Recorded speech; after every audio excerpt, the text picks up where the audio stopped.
আহমদ মুসার hotel room. মারেভাদের বসে আহমদ মুসা এইমাত্র ঢুকল তার বেডরুমে অ্যাটাচড বাতে। হোটেলের জিমনেসিয়াম থেকে সবেমাত্র ফিরেছে সে। মারেভা মা পাশে আরেকটা সোফায় বসেছে। পাশাপাশি সোফায় বসেছে মারেভা ও মাহিন। তারা সময়ের আগেই পৌঁছে গেছে আহমদ মুসার রুমে। পথে আরুতে একটা কাজ ছিল বলে একটু আগেই বেরিয়েছিল, কিন্তু সে কাজের সুযোগ হয়নি বলে সময় বেঁচে গেছে। আরু নামের ধ্বংসপ্রাপ্ত নগরী মাহিন ও মারেভার পরিবারের অতীত বাসস্থান। মাহিন ও মারেভার বাবারা তাহিতির পমারি রাজবংশের সন্তান। পমারি রাজবংশের রাজধানী আরু এখন একটা ধ্বংসাবশেষ, তবে পমারিদের একটা প্রার্থনা গৃহ এখনও টিকে আছে। তাছাড়া প্রার্থনা গৃহের শতায়ু বয়সের পুরোহিত মারেভাদের আত্মীয়, তার সাথেই তাদের কাজ ছিল। আহমদ মুসা চলে যেতেই সে পথের দিকে চোখ ফেরালো মারেভার মা। মূলত পুরোহিতের সাথে দেখা করার জন্যেই মারেভার মা এসেছে মারেভারের সাথে। এটা জেনে আহমদ মুসাই তাকে হোটেলে আনতে বলেছিল। আহমদ মুসার গমন পথের দিকে চোখ নিবদ্ধ রেখে মাহিন বলল, স্যারকে যতই দেখছি বিস্ময় ও কৌতূহল আমার বাড়ছে। সেদিন 6 জন হাইজ্যাকারের সাথে লড়াই করা দেখে মনে হয়েছে সব জানতে একজন লড়াকু তিনি। আবার সব মানুষের সাথে তার ব্যবহার ও ভালোবাসা দেখলে মনে হয় তিনি একজন মানবতাবাদী। উনি একজন অসম্ভব ভালো মানুষ, এটাই আমার মতে তার সবচেয়ে বড় পরিচয়। আমি একা ঘরে থাকলে কেন তিনি ঘর খোলা রাখেন সেটা জেনেছি মা। ওদের ধর্মের এটাই বিধান। এ কয়দিনে ওদের ধর্মের অনেক কিছু জেনেছি। যা দেখছি তাতে ওদের ধর্ম মানবতার ধর্ম মা, মানে প্র্যাকটিক্যাল বাস্তব জীবনের সাথে সংশ্লিষ্ট। মুসলমানদের সাথে ওঠা বসা করিনি, ওদের সম্পর্কে জানিও না, কিন্তু আমার দাদা শ্বশুরের কাছে শুনেছিলাম তার দাদা নাকি বলতেন আমাদের পমারি বংশের সাথে মুসলমানদের গভীর যোগসূত্র ছিল। কি একটা বড় ঘটনা ব্রিটিশদের আগমন, সবশেষে ফরাসিদের প্রতিপক্ষ নির্মূল অভিযানে সব কিছু শেষ হয়ে গেছে, বলল মারেভার মা। কি শেষ হয়ে গেছে খালাম্মা? বলতে বলতে বেডরুম থেকে বের হয়ে এলো আহমদ মুসা। খুব ফ্রেশ দেখাচ্ছে তাকে। ফরমাল পোশাক পরেছে সে। বাইরে বেরোবার ইচ্ছা তার নিশ্চয় আছে। সবাই উঠে আহমদ মুসাকে স্বাগত জানালো। আহমদ মুসা মারেভার মাকে বসিয়ে তারপর নিজে বসল। মারেভার মা বসতে বসতে বলল, বাচ্চারা ছাড়ল না, আমি ভাবলাম এদিক হয়ে যাই। আপনি কিন্তু একদিন যাব বলেছিলেন, কদিন হয়ে গেল আর তো গেলেন না। যাব একদিন, তবে খুব শীঘ্র তো যাওয়া হচ্ছে না। সব কিছু হয়ে গেলে। কিছু কি ঘটেছে? না, এখনকার কোনো বিষয় নয়। মুসলমানদের সাথে আমাদের পমারি রাজবংশের সম্পর্কের কথা বলছিলাম। কি একটা ঘটনা এবং ব্রিটিশ ও ফরাসিদের আগমন সব শেষ করে দেয়, সেটাই বলছিলাম, মারেভার মা বলল। ভ্রু কুঞ্চিত হল আহমদ মুসার। বলল, তাহিতির প্রাচীন রাজবংশ পমারির কথা শুনেছি, কিন্তু তাদের সাথে মুসলমানদের সম্পর্ক হবে কি করে? আমিও এ ব্যাপারে কিছু জানি না। একবার আমার দাদা শ্বশুর খবরের কাগজে কি এক নিউজ পড়ে তার দাদাকে কোট করে বলছিলেন পমারি রাজবংশের সাথে মুসলমানদের গভীর সম্পর্ক ছিল। আমি এতটুকুই জানি, সেটাই আমি ওদের বললাম, মারেভার মা বলল। এমন কিছু অসম্ভব নয়। 15 শতক পর্যন্ত মুসলমানদের যুদ্ধ ও বাণিজ্য জাহাজ আটলান্টিক, ভারত ও প্রশান্ত মহাসাগর চষে ফিরত। তারপরও 300 বছর পর্যন্ত সাগরগুলোতে বিভিন্নভাবে মুসলমানদের উপস্থিতি ছিল। আমি তাহিতির পুরাতত্ত্ব জাদুঘরে একদিন যেতে চাই, বলল আহমদ মুসা। তাহলে স্যার, মুসলমানরা এক সময় দুনিয়াজোড়া রাজনৈতিক শক্তি ছিল? জিজ্ঞাসা মাহিনের। অবশ্যই। 15 শতক পর্যন্ত মুসলমানরা তখনকার জানা পৃথিবীর সবটার উপর শাসন প্রতিষ্ঠা করেছিল। 17 শতকে মুসলমানরাই প্রধান রাজনৈতিক ও সামরিক শক্তি ছিল। জ্ঞান বিজ্ঞানে তারাই নেতৃত্ব দিয়েছে। ব্রিটিশ ফরাসি সহ ইউরোপীয়রা মুসলিম বিশ্ববিদ্যালয়ে লেখাপড়া, জ্ঞান বিজ্ঞান ও সভ্যতার সন্ধান পেয়েছে, আহমদ মুসা বলল। বলে আহমদ মুসা তাকালো মারেভার দিকে, বলল, স্যান্ড্রা না কি যেন নাম, ওদের খবর কি? ওরা কি আর ডিস্টার্ব করেনি? মারেভা জবাব না দিয়ে তাকালো মাহিনের দিকে, বলল, তুমিই বলো মাহিন, অনেক কিছুই তো ঘটেছে। কেন, ওরা থানা থেকে ছাড়া পাবার পর আরও কিছু করেছে কি? আহমাদ মুসা বলল, তার কণ্ঠে কিছুটা বিস্ময়। না স্যার, আমাদের কিছু করেনি। ওদের মধ্যে অনেক কিছু ঘটেছে। অনেক কিছু ঘটেছে? কি ঘটেছে জিজ্ঞাসা আহমাদ মুসার। সেই সাপ্লাই অফিস বন্ধ হয়ে গেছে। স্যান্ড্রা সুসানো বেঁচে নেই বলে মনে হয়, বলল মাহিন। বেঁচে নেই? ঘটনা কি বলতো? আহমাদ মুসা বলল, সাপ্লাই অফিসের ক্যারিয়ার ও প্যাকিং ম্যান দুজনের সাথে আমার দেখা হয়েছিল। তাদের কাছ থেকে এসব ঘটনা শুনলাম, বলল মাহিন। কি বলেছে তারা? জিজ্ঞাসা আহমাদ মুসার।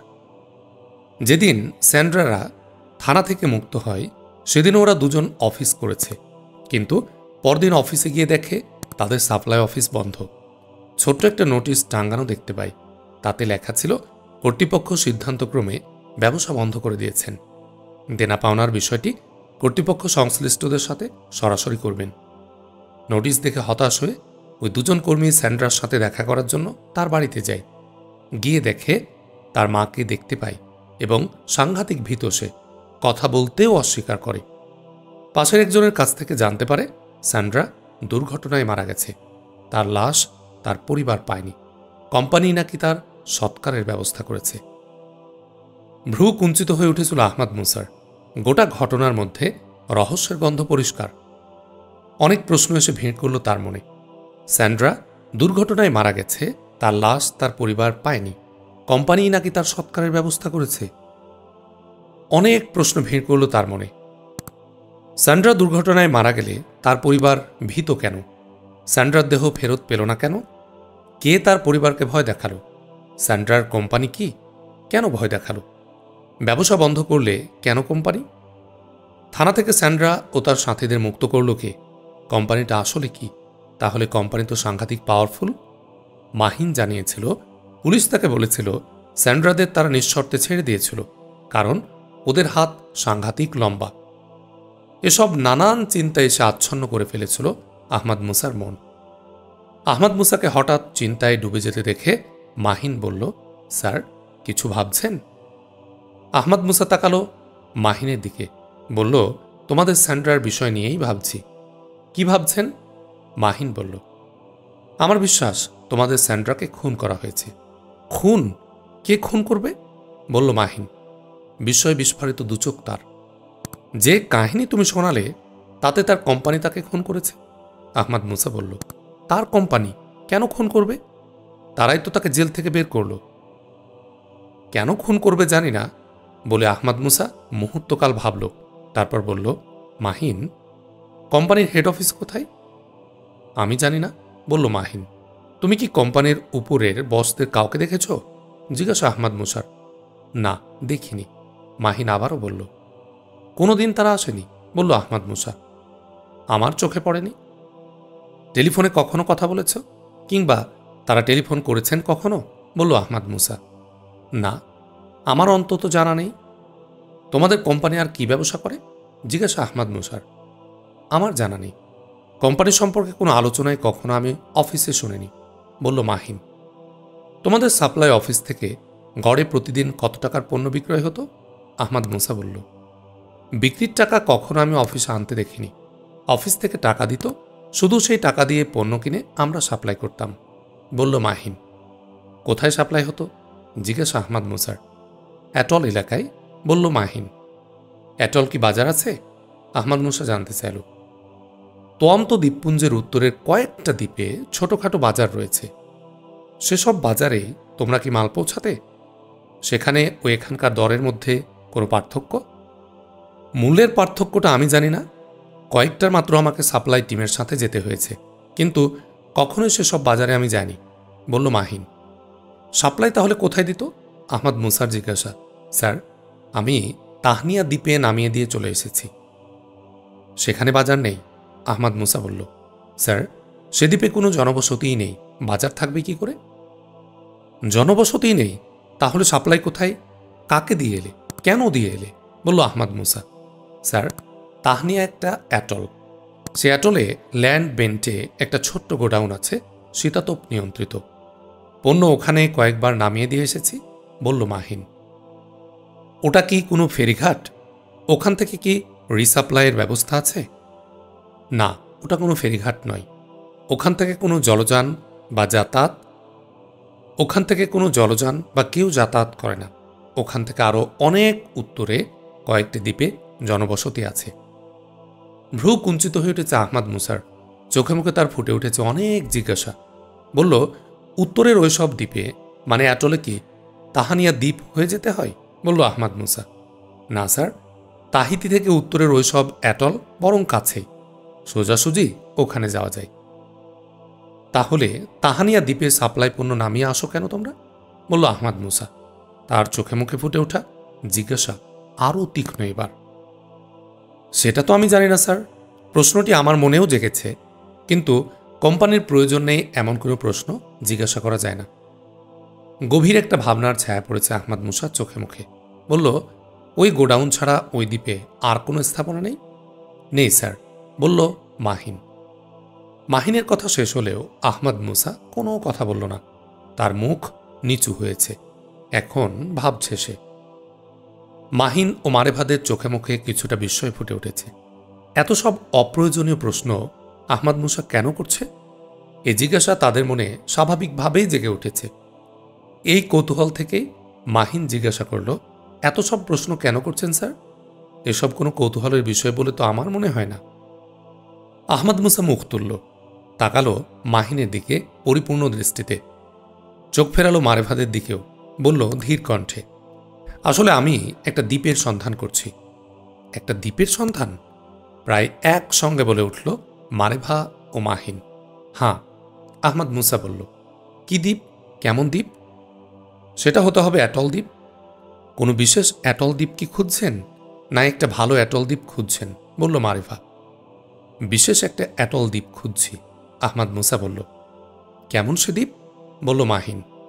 সেখানে বড় স্থাপনা থাকবে এবং চারদিকে থাকবে গোপনীয়তার আবরণ, আহমাদ মুসা বলল। তোয়ামতো দ্বীপপুঞ্জে বড় স্থাপনা সম্বলিত 2-4টি অ্যাটল দ্বীপ আছে, কিন্তু সেগুলো তো পাবলিক প্লেসে, সেখানে কোনো গোপনীয়তাই নেই। মাহিন বলল, আপনার সেই বিশেষ অ্যাটল দ্বীপ কি আমাদের এই তোয়ামতো দ্বীপপুঞ্জেই? আপনি নিশ্চিত স্যার? বলল মারেভা। নিশ্চিত না হলে আমি এখানে ছুটে আসতাম না, বলল আহমাদ মুসা। বিস্ময় দৃষ্টি নিয়ে মারেভা তাকালো আহমাদ মুসার দিকে। বলল মারেভা, স্যার, আপনি শুধু সে দ্বীপের সন্ধানে এখানে এসেছেন? হ্যাঁ, তাই, আহমাদ মুসা বলল। সরি, খুবই কৌতূহল হচ্ছে জানতে। কি আছে সে দ্বীপে, কিংবা কি কাজ সে দ্বীপে, যার জন্য হাজার হাজার মাইল পথ অতিক্রম করে এখানে আসা? বলল মারেভার মা। আহমাদ মুসা গম্ভীর হল। ভাবনার একটা ছায়াও তার চোখে মুখে ফুটে উঠল। ধীর কণ্ঠে বলল, সরি খালাম্মা, বিষয়টা এই মুহূর্তে আমি বলতে পারছি না। একসময় অবশ্যই আপনারা জানবেন। বিষয়টা আপনাদের ভয় উদ্বেগই শুধু বাড়াবে এখন। তবে এটুকু আমি বলতে পারি, বিষয়টা অত্যন্ত গুরুতর, ভয়ঙ্কর এক ষড়যন্ত্রের পিছু নিয়ে আমি এখানে এসেছি। একটা ধারণা ছাড়া আমিও ওদের সম্পর্কে বিস্তারিত কিছু জানি না। আহমাদ মুসার শান্ত ঠান্ডা কণ্ঠের কথাগুলো মারেভারা খুব গুরুত্বের সাথে নিয়েছে। তাদের সবার চোখে মুখে ভয় উদ্বেগের একটা ছায়া নেমে এসেছে। আহমাদ মুসার কথা শেষ হলেও সঙ্গে সঙ্গে কেউ কথা বলল না। নীরবতা ভাঙল মারেভাই। স্যার, আপনার কথা থেকেই বিষয়টার গুরুত্ব আমরা উপলব্ধি করতে পারছি, কিন্তু এক ভয়ঙ্কর ষড়যন্ত্রের বিরুদ্ধে আপনি একা লড়বেন কিভাবে? কী ষড়যন্ত্র তা জানা না থাকলে ষড়যন্ত্রটা কার বিরুদ্ধে সেটা কি জানা যায়? আপনার একার বিরুদ্ধে নিশ্চয়ই ষড়যন্ত্র নয়। না, ষড়যন্ত্রটা আমার বিরুদ্ধে নয়। ষড়যন্ত্রটা এক অর্থে বলা যায় মানবতার বিরুদ্ধে, সভ্যতার বিরুদ্ধে, আহমাদ মুসা বলল। সে তো তাহলে বিরাট ব্যাপার, কিন্তু ফ্রেঞ্চ পলিনেশিয়ার একটা অ্যাটল থেকে ষড়যন্ত্রটা কিভাবে হতে পারে? ষড়যন্ত্র হয়েছে, হচ্ছে, এটাই বাস্তবতা, বলল আহমাদ মুসা। এ ধরনের অ্যাটল দ্বীপ কি আমাদের তোমামতো দ্বীপপুঞ্জে আছে? কোনোভাবে ভুল হচ্ছে না তো স্যার? বলল মারেভা। অবশ্যই আছে, আমার ভুল হয়নি। আমি পারস্য উপসাগর থেকে একটা গ্রুপকে তাড়া করে এখানে এসেছি। ওরা এখানকার কোনো এক অ্যাটলে উঠেছে। আপনি বলছেন এটাই যথেষ্ট? সত্যের পক্ষে যে বড় প্রমাণ আমরা চাই না। ওদের স্ট্যাবলিশমেন্টটা কত বড় স্যার? বলল মাহিন। সেটা আমি জানি না, তবে আমার ধারণা 100 লোকের তো কম হবে না। আহমাদ মুসা বলল, অসম্ভব স্যার, আমাদের তো কোনো অ্যাটলে এত বড় এস্টাবলিশমেন্ট নেই। বলল মারেভা, তোমাদের এই অসম্ভব বলাটা রহস্যকে আরও ঘনীভূত করছে। এই রহস্যের সমাধান করতে হবে। আমি প্রথমে তোমাদের তাহানিয়া দ্বীপ দেখতে যেতে চাই। আহমাদ মুসা বলল, অবশ্যই দেখবেন স্যার, কিন্তু হতাশ হবেন। বলল মারেভা। হতাশার পাশে আশা থাকে মারেভা। এই তাহানিয়া দ্বীপ দর্শনে মারেভা তো থাকবেই, মাহিন অবশ্যই আমার সঙ্গী হবে। এখন থেকে তোমরা দুজনই আমার গাইড হবে। বলল আহমাদ মুসা। গাইড না স্যার, গার্ড। আপনি তো পর্যটক নন, অতএব আপনার গাইড দরকার নেই। বলল মারেভা, তার মুখে হাসি। মারেভার কথা ঠিক, গাইড না বলে গার্ড বলাই বেশি যুক্তিসঙ্গত। তবে গার্ড যাকে বলে সেই গার্ড তোমাদের হতে হবে না। আমি আমার কোনো বিপদে তোমাদের টানব না। তোমরা একটা বিপদে পড়েছিলে, তোমরা আবার কোন বিপদে পড়ো সেটা আমি চাইব না। বলল আহমাদ মুসা।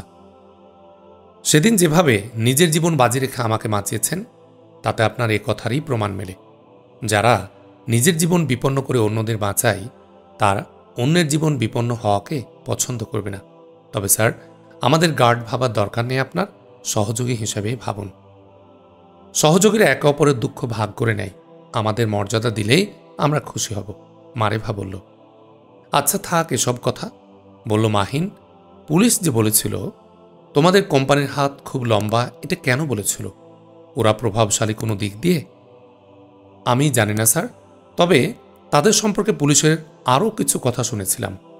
পুলিশরা নিজেদের মধ্যে বলাবলি করছিল ওরা 6কে 9 করার ক্ষমতা রাখে। মাহিন বলল, আচ্ছা বলো তো মাহিন, তোমাদের কোম্পানি তোমাদের স্থানীয় অফিস থেকে প্রতিদিন বা প্রতি সপ্তাহে গড়ে যে শাকসবজি, মাছ, মাংস সাপ্লাই করত, তার গড় পরিমাণ কি একই রকমের? জিজ্ঞাসা আহমাদ মুসার। জি স্যার, গড় পরিমাণ একই রকমের। মাহিন বলল, সে পরিমাণটা কীরকম? 25-30টা পরিবারের প্রতিদিন বা প্রতি সপ্তাহের উপযুক্ত কি? বলল আহমাদ মুসা। মাহিন একটু ভাবল, মনে মনে অঙ্ক কষল। বলল, ঠিক স্যার, 25-30টা পরিবারের হবে। প্রতিদিন সবজি কম বেশি 1 মণ, মাছ মাংস প্রতিদিন গড়ে 20-30 কেজির বেশি সাপ্লাই হতো না। আহমাদ মুসার চোখ মুখ উজ্জ্বল হয়ে উঠল। বলল, কিন্তু যে কয়েকটি অ্যাটলে জনবসতি আছে, তার মোট পরিবারের সংখ্যা 25-30-এর অনেক বেশি হবে নিশ্চয়। ঠিক বলেছেন স্যার, কয়েকশো পরিবার অবশ্যই হবে। বলল মাহিন। তাহলে মাহিন, তোমাদের কোম্পানির সবজি, শাক, মাংসের সাপ্লাই অ্যাটলের পরিবারগুলোর চাহিদা পূরণের জন্য নয়। আহমাদ মুসা বলল, কেন স্যার? বলল মাহিন।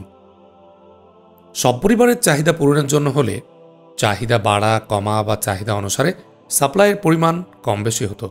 সাপ্লাই ব্যবসায়ের এটাই নিয়ম। আহমাদ মুসা বলল, কোম্পানির সাপ্লাই তাহলে কোনো কারণে কি এজন্যই একই ছিল? জিজ্ঞাসা মাহিনের। আমি ঠিক বলতে পারবো না, তবে সাপ্লাইয়ের অব্যবহৃত যে পরিমাণ তা প্রমাণ করে সাপ্লাই ছিল 20-25টি পরিবার, মানে শখানেক মানুষের জন্যে। আহমাদ মুসা বলল। বিস্ফোরিত হয়ে উঠল মাহিন মারেভার চোখ। বলল, তার মানে স্যার, আপনি বলতে চাচ্ছেন 100 জনের যে ষড়যন্ত্রকারী স্টাবলিশমেন্টের কথা আপনি বলছেন, তাদের জন্যই কি এ সাপ্লাই? আমি তা এখনও বলছি না, কিন্তু সকল যুক্তি তাদেরকে সন্দেহ করার পক্ষে। এমনকি স্যান্ড্রা নিহত হওয়া বা গায়েব হওয়া, সামান্য কারণে সাপ্লাই অফিস বন্ধ হওয়ার মতো বিষয়ও আমার সন্দেহকে আরও প্রবল করেছে। আহমাদ মুসা বলল, এ দুটি ঘটনা কি প্রমাণ করে? প্রশ্ন মারেভার। দুটি নয়, 4টি ঘটনা। মারেভাকে কিডন্যাপের চেষ্টা এবং থানায় মামলা হওয়া। এ দুটি ঘটনার অবশ্যম্ভাবী ঘটনা ছিল স্যান্ড্রার নিহত হওয়া এবং সাপ্লাই অফিস বন্ধ হয়ে যাওয়া। আহমাদ মুসা বলল, কিভাবে? কোম্পানির লোকেরা স্যান্ড্রাদের ছাড়িয়ে নেয়। বলল মাহিন। যে কারণে তাদেরকে ছাড়িয়ে নেওয়া হয়েছে, সে একই কারণে স্যান্ড্রা খুন হয়েছে এবং সাপ্লাই অফিস বন্ধ হয়েছে। আহমাদ মুসা বলল, সে কারণটা কি হতে পারে স্যার? বলল মাহিন। কোম্পানির গোপনীয়তা রক্ষার বিষয়। আহমাদ মুসা বলল, বুঝলাম না স্যার। বলল মাহিন। স্যান্ড্রা ও সাথী 6 হাইজ্যাককারী থানায় থাকলে বা জেলে গেলে তাদের পরিচয়ের সাথে কোম্পানির পরিচয় প্রকাশ হয়ে পড়ার ভয় ছিল। সেজন্যেই তাদের তড়িঘড়ি করে থানা থেকে ছাড়িয়ে নেওয়া হয়েছে। অন্যদিকে কিডন্যাপের ঘটনার মধ্য দিয়ে স্যান্ড্রা ও সাপ্লাই অফিসের উপর থানা পুলিশ সহ কিছু মানুষের চোখ গিয়ে পড়েছিল। এর মাধ্যমে কোম্পানির পরিচয়ও বেরিয়ে পড়ার ভয় সৃষ্টি হয়েছিল। স্যান্ড্রাকে গায়েব করা বা খুন করা এবং সাপ্লাই অফিস বন্ধ করে দেওয়ার ফলে আশঙ্কার সব দরজা বন্ধ হয়ে গেছে, আহমদ মুসা বলল।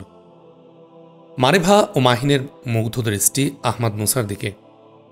মুগ্ধ মারেভার মা বলল, বেটা, তোমার কথা শুনে মনে হচ্ছে ঘটনার চুলচেরা বিশ্লেষণে তুমি অত্যন্ত দক্ষ গোয়েন্দার মতো এবং তোমার দৃষ্টিও সূক্ষ্ম। আমি তোমার কথা শুনছিলাম আর ভাবছিলাম আমি কোনো গোয়েন্দা কাহিনী শুনছি। আমি ঈশ্বরকে সাক্ষী রেখে বলছি, তুমি যে মিশনেই থাকো তুমি সফল হবে। ঈশ্বর তোমাকে অদ্ভুত ক্ষমতা দিয়েছেন। তুমি শূন্যের উপরও প্রাসাদ নির্মাণ করতে পারো। সবচেয়ে বড় কথা হলো তুমি অত্যন্ত ভালো মানুষ। যে লোভগুলো মানুষকে দুশ্চরিত্র বানায়, অমানুষ বানায়, সেসব লোভ থেকে তুমি মুক্ত। আমার মেয়ে আমার পাশে থাকলে যতটা নিশ্চিন্ত থাকি, তোমার সাথে থাকলে ততটাই নিশ্চিন্ত থাকি। ঈশ্বর তোমাদের সহায় হন বেটা, থামল মারেভার মা। ধন্যবাদ খালাম্মা। মায়েরা সবসময় সন্তানদের ভালোটাই দেখেন, আপনি তাই দেখেছেন। তবে খালাম্মা, আমারও সবচেয়ে বড় চাওয়া এটাই যে আল্লাহ যেরকম মানুষ চান আমি যেন সেরকম একজন মানুষ হতে পারি এবং আমি যাই করি তা যেন মানুষের উপকারে আসে। আমাদের ধর্মগ্রন্থ আল কোরআনে ভালো কাজ সম্পাদনকেই মানব সৃষ্টির উদ্দেশ্য বলে অভিহিত করেছে। আল্লাহ বলেন, জীবন ও মৃত্যু আমি সৃষ্টি করেছি এটা দেখার জন্যে যে কারা ভালো কাজ করে। ধন্যবাদ বেটা। মারেভা তোমাদের ধর্মের প্রশংসায় পঞ্চমুখ। আমি তো বললাম আমাদের পমারি বংশের সাথে মুসলমানদের গভীর সম্পর্ক নাকি ছিল। আমি এ বিষয়টা অনুসন্ধান করব খালাম্মা। আমি পমারি ডাইনেস্টির ধ্বংসপ্রাপ্ত রাজধানী আরু এবং আপনাদের পুরাতত্ত্ব জাদুঘরে যাব, আহমদ মুসা বলল। আমরাও খুশি হব বেটা। 1815 অর্থাৎ 19 শতকের শুরু থেকে দেশের খ্রিস্টীয়করণ যেমন শুরু হয়েছে তেমনি ইতিহাস মুছে ফেলার ধুম চলেছে। তাহিতির মূল অধিবাসীরা চায় ইতিহাস রক্ষা পাক, প্রকৃতি ইতিহাস উদ্ধার হোক। এ দায়িত্ব খালাম্মা মারেভা মাহিনদের মতো নতুন প্রজন্মের। এ প্রজন্ম জানেই না যে তাদের স্বতন্ত্র কোনো ইতিহাস আছে। আমাদের ইতিহাস থেকে শুরু হয়েছে ব্রিটিশদের ফরাসিদের আগমন থেকে, আর আপনাদের কথা থেকে ইতিহাস নিয়ে যে উৎসাহ বোধ করছি তা অতীতে কোনো সময় হয়নি। আপনাদের বিশেষ করে স্যারকে ধন্যবাদ, বলল মারেভা। আহমদ মুসা ঘড়ির দিকে তাকিয়ে বলল, আর দেরি নয়, সকলে উঠুন, লাঞ্চের সময় পার হয়ে যাচ্ছে। কথা বলার ফ্লোরটা মারেভার কাছে থাকল। আজকের মতো আলোচনা মুলতবি, আলোচনা আবার চলবে অন্য কোনো দিন, অন্য কোনো সময়ে, বলে আহমদ মুসা উঠে দাঁড়ালো হাসতে হাসতে। তার সাথে সবাই উঠে দাঁড়ালো। ড্রাইভার টেপাওকে পাশের সিটে বসে আজ আহমদ মুসা নিজেই গাড়ি ড্রাইভ করছিল। আহমদ মুসা শিখ ড্রাইভারের ছদ্মবেশ নিয়েছে, মাথায় পাগড়ি, মুখে দাড়ি গোফ, পোশাক কিন্তু একেবারে ইংলিশ। হোটেল থেকে বেরিয়ে তাওনোয়া নদী বরাবর হাইওয়ে ধরে এগিয়ে পাপিতি থেকে আসা হাইওয়েতে উঠেছে, এগিয়ে যাচ্ছে না দক্ষিণে। পাপিতি হাইওয়ে একটা জংশনে গিয়ে প্রিন্স আল হিন্দ অ্যাভিনিউ এর সাথে মিশেছে। সেই উপত্যকার সামনে সুন্দর করে সাজানো গাছগাছালিতে ঢাকা একটা সমতল পাহাড়। মনোরম দৃশ্যের এই পাহাড়টি পিকনিক পাহাড় নামে খ্যাত। এই পাহাড়ে এসেছে মারেভা মাহিনরা পিকনিক করতে। এলাকাভিত্তিক তাদের কমিউনিটি এক বার্ষিক পিকনিক কর্নার। প্রতি বছর এই সময়ে তাদের এই পিকনিকটা হয়ে থাকে। পিকনিকে আহমদ মুসাও দাওয়াত পেয়েছে। কমিউনিটির পক্ষ থেকে মারেভার মা তার বিশেষ গেস্ট হিসেবে দাওয়াত করেছে তাকে। পিকনিকের সাথে সাথে সারাদিনের উৎসব এটা ওদের। লক্ষ্যহীন ঘুরে বেড়ানো, রিল্যাক্স মুডে থাকা সারাদিন। আহমদ মুসা দুপুরের খানা তাদের সাথে খাওয়ার দাওয়াত নিয়েছিল। সে দাওয়াত রক্ষা করতেই যাচ্ছে সে। তার গাড়ি পাপিতি হাইওয়ে থেকে সরে গিয়ে প্রিন্স অ্যাভিনিউয়ের মিলন জংশনে। হঠাৎ এ সময় নারী কণ্ঠের বাঁচাও বাঁচাও চিৎকার তার কানে এলো ডান দিক থেকে। কণ্ঠ অনেকটা মারেভার মতো। আহমদ মুসা চোখ ফিরিয়ে দেখল একটি হাইল্যান্ডার জিপ প্রিন্স অ্যাভিনিউ থেকে জংশনে প্রবেশ করেছে। জিপের গতি সোজা পূর্ব দিকে। পাপিতি হাইওয়ের এই জংশনে প্রিন্স অ্যাভিনিউয়ের সাথে মিলিত হবার পর প্রিন্স অ্যাভিনিউ নাম নিয়ে পূর্ব দিকে এগিয়ে গেছে। হাইল্যান্ডার জিপের গতি সেই পূর্ব দিকে। নারী কণ্ঠের চিৎকার শোনার সাথে সাথে আহমদ মুসা সিদ্ধান্ত নিয়েছে সে তার গাড়ি মুখ বাম দিকে ঘুরিয়ে নিয়ে এগিয়ে হাইল্যান্ডার জিপকে সামনে থেকে ব্লক করার চেষ্টা করবে, কিন্তু তার গাড়ি ঘুরিয়ে নিয়ে কিছুটা সময় নষ্ট করে। হাইল্যান্ডার জিপের তীব্র বেপরোয়া গতি তাকে বাড়তি সুযোগ করে দেয়। আহমাদ মুসার কার যখন জিপের সমান্তরাল হল, তখন তার কার গজ চারেক দূরে। আহমাদ মুসা উপায়ন্তর না দেখে গুলি করল হাইল্যান্ডারের পেছনের চাকায়। খুবই মূল্যবান ছিল গুলি করা। গুলিটি লক্ষ্যভ্রষ্ট হল না। বিকট শব্দে টায়ারটা বাস্ট হল, কিন্তু তারপরেও গাড়ির সামনে এগিয়ে গেল। আহমাদ মুসার গাড়ি বাঁক নিয়ে সামনে গিয়ে হাইল্যান্ডারটিকে পেছনে পেয়ে পৌঁছাবার আগে আরেকটা হাইল্যান্ডার জিপ ঝড়ের বেগে তার পাশ দিয়ে ছুটে গিয়ে আগের হাইল্যান্ডারের ডান পাশ ঘেঁষে দাঁড়াল। আহমাদ মুসা দেখল এতে পরে হাইল্যান্ডারটি বেরিয়ে যেতে পারে, তাই সে আবার তার গাড়িটি একটু বামে ঘুরিয়ে নিয়ে আগের হাইল্যান্ডার জিপটির বাম পাশ ঘেঁষে দাঁড়াল। দেখতে পেল এ জিপের 3 জন আরোহী পাশে এসে দাঁড়ানো জিপটায় উঠে গেছে। দেখল মারেভা জিপের এদিকে দরজা খুলে বেরিয়ে আসছে। আহমাদ মুসা তাড়াতাড়ি গাড়ি থেকে নেমে মারেভাকে ধাক্কা দিয়ে ফেলে দিয়ে নিজেও বসে পড়ল এবং মারেভা তাড়াতাড়ি গাড়ির পেছনের দিকে সরে যাও বলে সামনে থেকে ওদের অনেক গুলি আসতে পারে চিৎকার করল। আহমাদ মুসা মাটিতে বসে পড়ার সাথে সাথে কয়েকটা গুলি ওদের উপর দিয়ে চলে গেছে। মারেভার এবং আহমাদ মুসার গাড়ির পেছন দিকে তারা সরে আসে। গুলি তখনও আসছিল।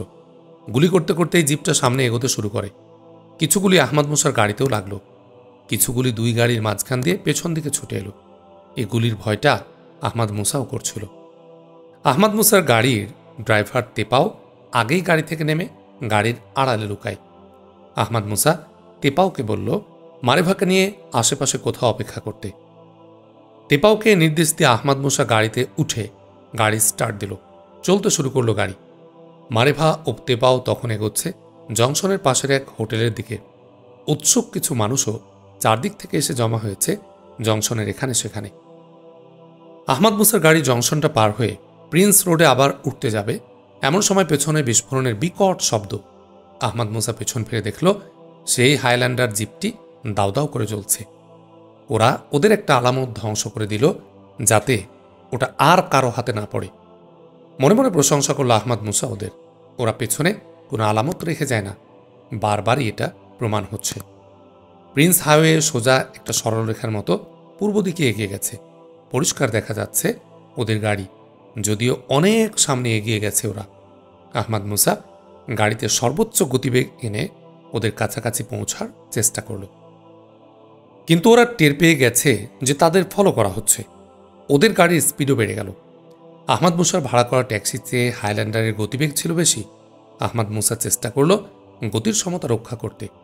আহমাদ মুসা ওদের সাথে হয়তো পারবে না, কিন্তু ওদের ডেস্টিনেশন জানতে চায়। মারেভাকে যখন আবার কিডন্যাপ করতে চেষ্টা করছিল, তখন লোকগুলো সেই কোম্পানির লোক হবে, সে সম্পর্কে কোনো সন্দেহ নেই। আর সেই কোম্পানি অবশ্যই ব্ল্যাক সান সিন্ডিকেট অথবা ব্ল্যাক সান সিন্ডিকেটেরই কেউ হবে। কিন্তু ওরা আবার মারেভাকে কিডন্যাপ করতে চেষ্টা করলো কেন? ওরা স্যান্ড্রাকে সরিয়ে দিয়েছে, সাপ্লাই অফিস বন্ধ করে দিয়ে পরিচয়ের লিঙ্কটা তো কাট আপ করেছে। লিঙ্ক হয়ে যেতে পারে এমন চেষ্টা আবার তারা কেন করল? নানা ভাবনা আহমাদ মুসার মনে মাথায় ঘুরছে, কিন্তু তার চোখটা সামনে নিবদ্ধ। হাইল্যান্ডার জিপটাকে সে হারাতে চায় না।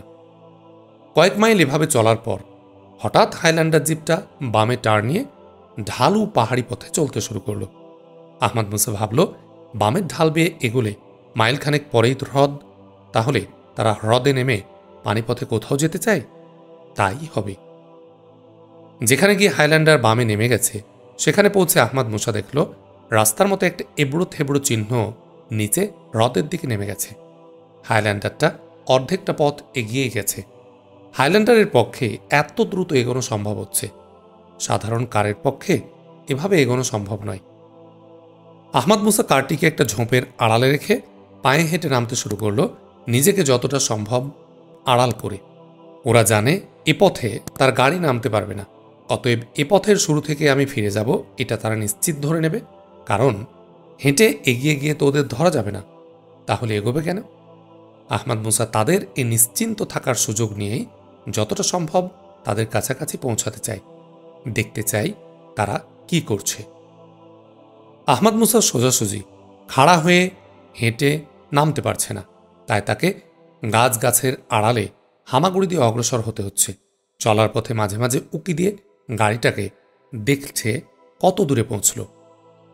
একসময় একটা উঁচু টিলার আড়ালে দাঁড়িয়ে উকি দিতে গিয়ে দেখল গাড়িটা দাঁড়িয়ে গেছে। ওখানে হ্রদের পাড়টা পরিষ্কার দেখা যাচ্ছে। জিপটা হ্রদের পানি ঘেঁষে দাঁড়িয়ে, লোকজনও নেমেছে দেখা যাচ্ছে।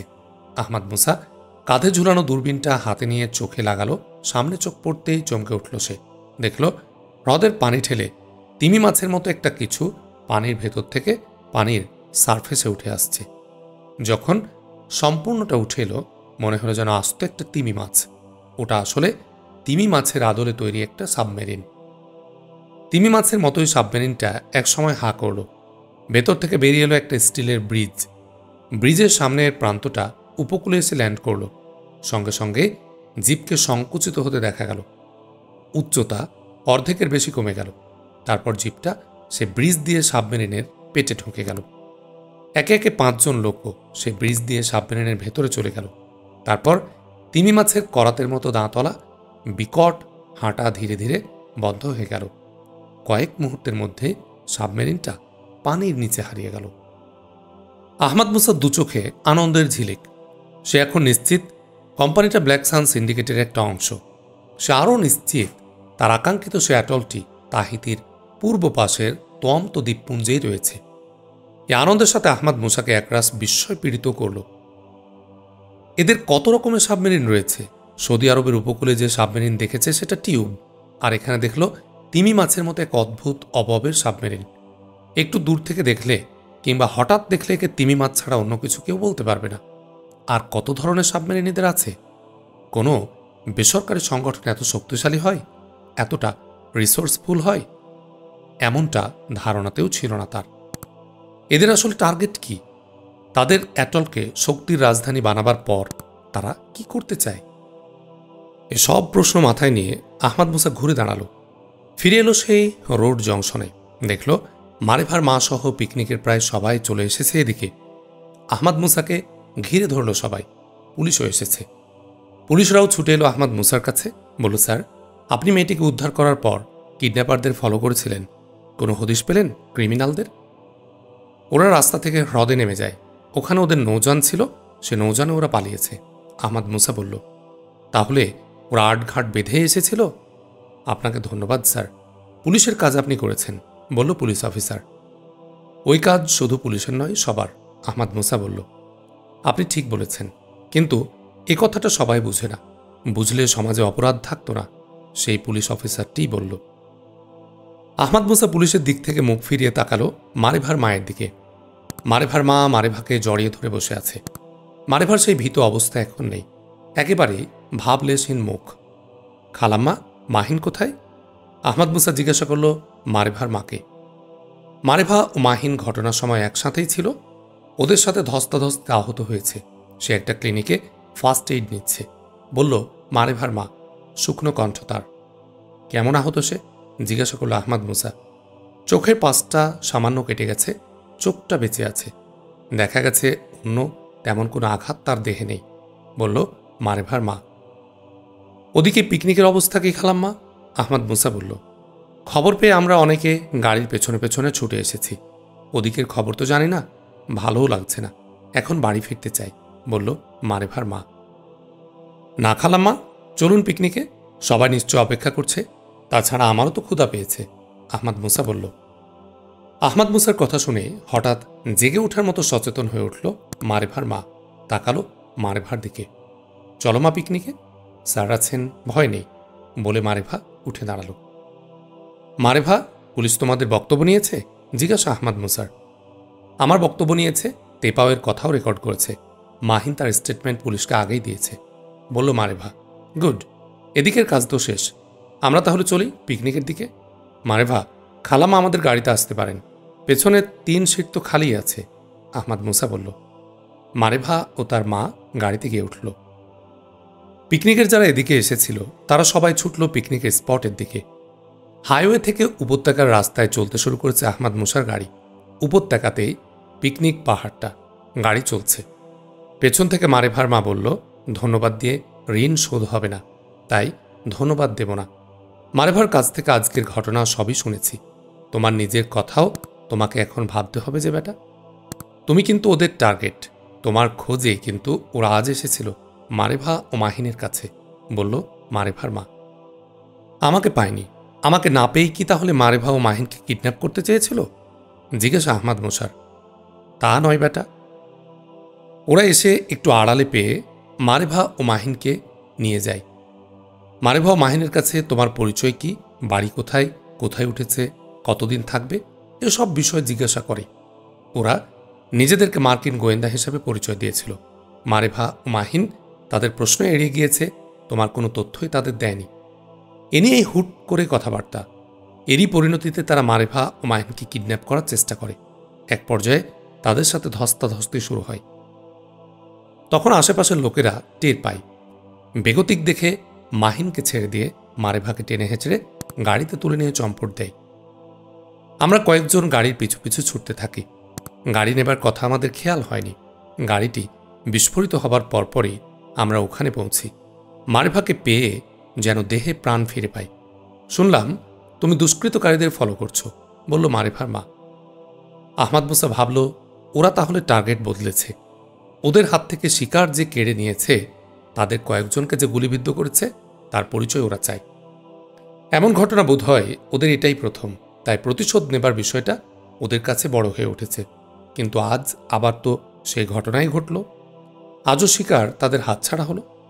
হাসল আহমাদ মুসা, বলল, খালাম্মা ভাববেন না, এবার আমি ওদের টার্গেট। ওরা মারেভাকে ধরে নিয়ে যাচ্ছিল আমার সন্ধান নেবার জন্যে। আজকেও ওরা পরাজিত হয়েছে, ব্যর্থ হয়েছে মারেভাকে কিডন্যাপ করতে। এরপর ওরা শিখ ড্রাইভারেরও সন্ধান চাইতে পারে মারেভার কাছে। তাহলে তো বিপদ মারেভারই থাকছে। আমার ভয় করছে বেটা, প্রত্যেক দিন তো তুমি থাকবে না মারেভাকে রক্ষা করতে, বলল মারেভার মা। এবার ওরা যোগাযোগ করলে, মারেভা, তুমি আমার যে পর্যটক পরিচয় জানো তা এবং আমি কোথায় থাকি সব বলে দিও। আমি চাই ওরা আমার কাছে আসুক। ওদের সাক্ষাৎ, ওদের ঠিকানা আমার দরকার। আহমাদ মুসা বলল, এটাই বুঝি হবে স্যারের প্রতি আমার দায়িত্ববোধ? দুবার যিনি আমার প্রাণ বাঁচালেন জীবনের ঝুঁকি নিয়ে, তার প্রতি এটাই বুঝি? বলল মারেভা। মারেভা, আজ তোমার কিডন্যাপারদের পিছু নিয়ে আমার বিরাট লাভ হয়েছে। আমি যাদের সন্ধানে তাহিতি এসেছি, এরা তারাই। মাহিনের কোম্পানি তাদেরই অংশ। আজ ওদের পরিচয় সম্পূর্ণ পরিষ্কার হয়ে গেছে। এখন ওদের পরিচয় যত জানতে পারি ততই আমার লাভ। সম্ভব হলে আমি কালকেই তাহনিয়া দ্বীপে যাব। আহমাদ মুসা বলল, আমি বুঝেছি স্যার, কিন্তু এর ফলে আপনার বিপদে পড়ার সম্ভাবনা আছে। যদি তা ঘটে তাহলে আমি নিজেকে মাফ করতে পারবো না, বলল মারেভা। তাহলে শোনো মারেভা, তুমিও মাহিন কিছুদিন অন্তত বাইরে চলাফেরা বন্ধ করে দাও। আমার সাথে যখন দরকার হবে তখন আমি তোমাদেরকে বাসা থেকে তুলে নেব। আর তোমাদের কোনো কোনো সময় ছদ্মবেশ নেওয়ার প্রয়োজনও হতে পারে, ঝামেলা এড়াবার জন্যে।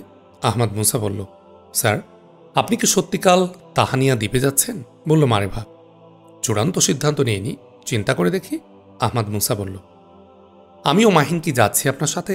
বলল মারেভা। পর্যটনে গেলে গাইডরা অবশ্যই যাবে, আর যদি অন্য কোনো উদ্দেশ্যে যায় তাহলে গাইডরা যাবে, তাদের কোনো প্রশ্নই ওঠে না। আহমাদ মুসা বলল।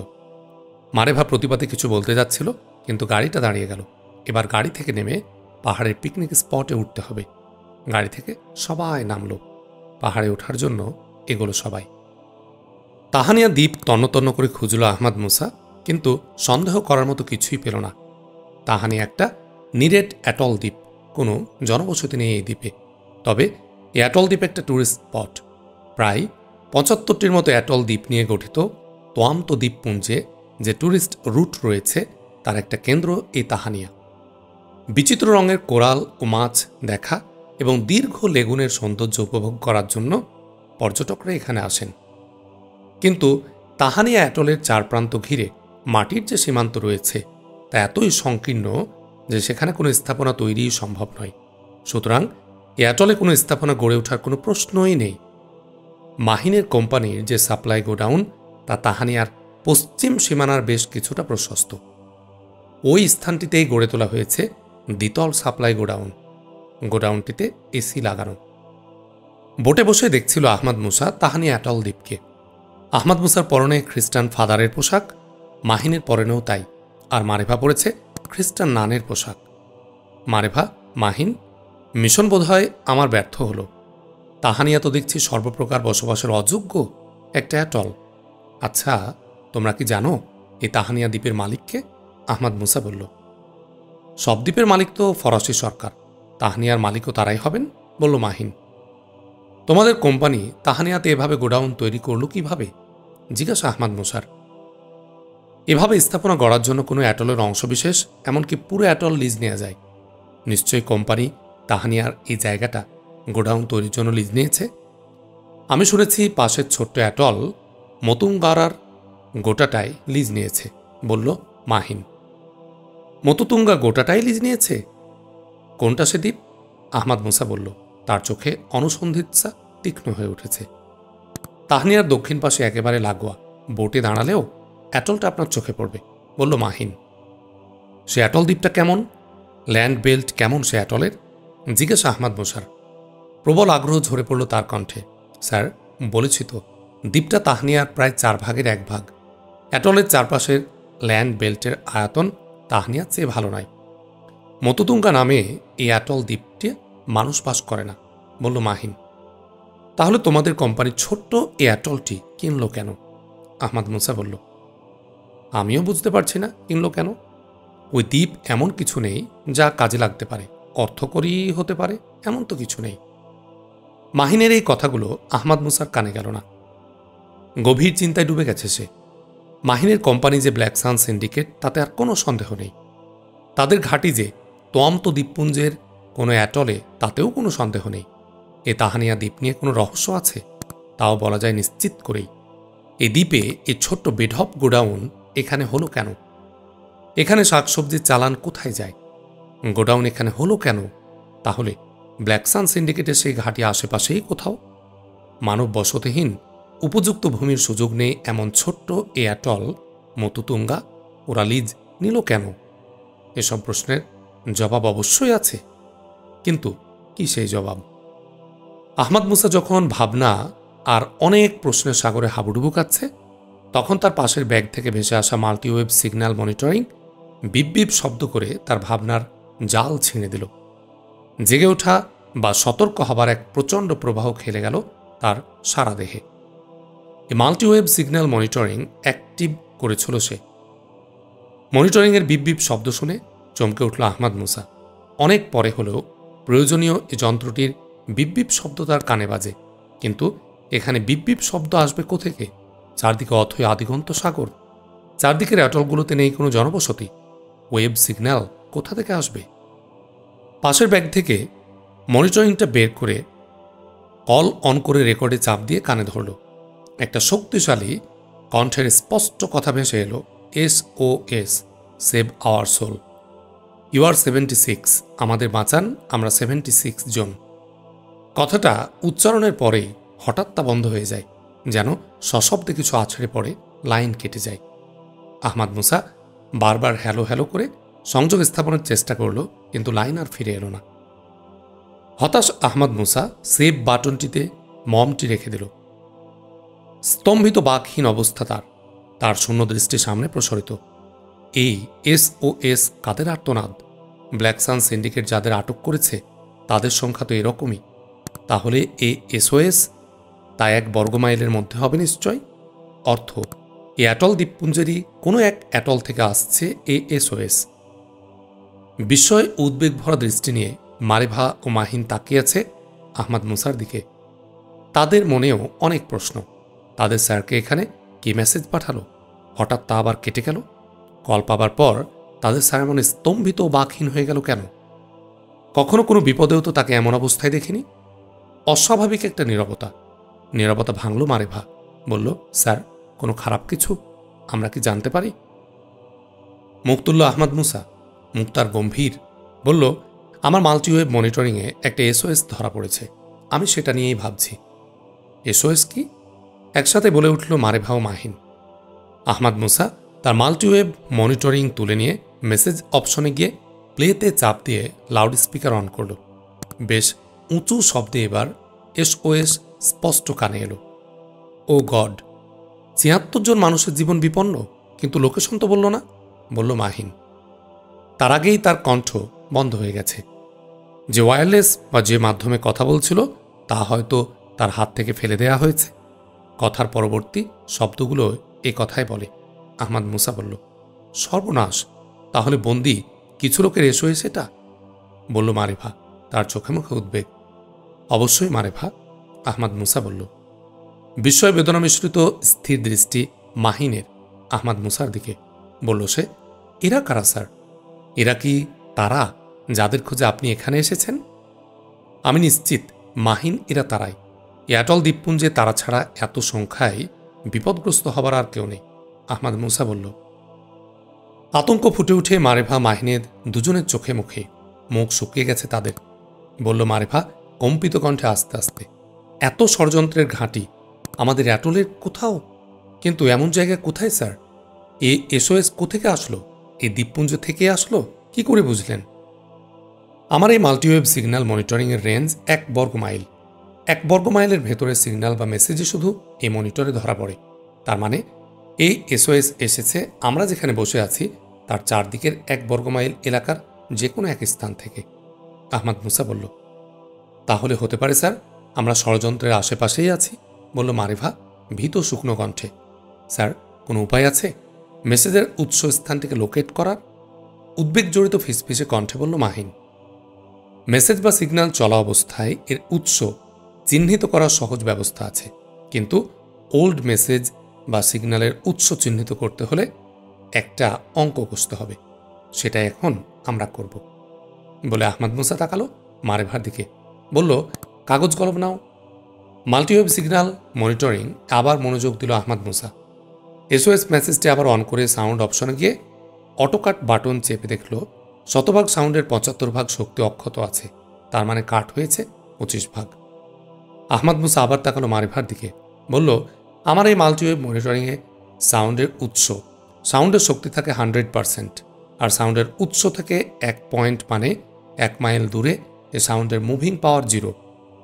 এখন হিসেব করো, সাউন্ডের 25 ভাগ মুভিং পাওয়ার যদি লস্ট হয়, তাহলে 25 ভাগ সাউন্ড লস্ট হওয়ার উৎস থেকে সাউন্ডের আসল উৎসটা কত দূরে? এর হিসেব কি করব স্যার? সোজা হিসাব, উৎসটি 440 গজ দূরে। 440 গজ মানে উৎসটি এখান থেকে 1320 ফুট দূরে। ধন্যবাদ মারিফা, বলে আহমাদ মুসা মাল্টিওয়েভ সাউন্ড মনিটরিং স্ক্রিনে আবার চোখ নিবদ্ধ করল। এসওএস মেসেজের অপশনে আবার গিয়ে ডাইরেক্ট বাটনে চাপ দিল। সঙ্গে সঙ্গে স্ক্রিনে 0S0 বর্গ অঙ্ক ভেসে উঠল। মুখ উজ্জ্বল হয়ে উঠল আহমাদ মুসার। বলল, আলহামদুলিল্লাহ মারিফা, মাহিন উৎসটি এখান থেকে একদম সোজা দক্ষিণে। মারিফা ও মাহিন অনেকটা চমকে উঠে যেন সোজা হয়ে বসল। তাদের চোখে মুখে ভয় আনন্দের অদ্ভুত এক মিশ্র দৃশ্য। তাকালো একে অপরের দিকে, তারপর তাকালো আহমাদ মুসার দিকে। দুজনের মুখ থেকে একসাথে বেরিয়ে এলো, সোজা দক্ষিণে এই রকম দূরত্বে তো মতুতুঙ্গা ছাড়া আর কোনো দ্বীপ নেই। প্রায় সমদূরত্বের তেপেতো দ্বীপ সোজা দক্ষিণে নয়, দক্ষিণ পূর্বে। হ্যাঁ মারিফা, মাহিন, আমি যে দ্বীপের সন্ধানে এসেছি সে দ্বীপ এ মতুতুঙ্গা, বলল আহমাদ মুসা। এসওএসের দ্বীপ, সেই ভয়ঙ্কর ষড়যন্ত্রের দ্বীপ তাহলে মতুতুঙ্গা, বলল মারিফা ও মাহিন দুজনে আবারও একসাথে।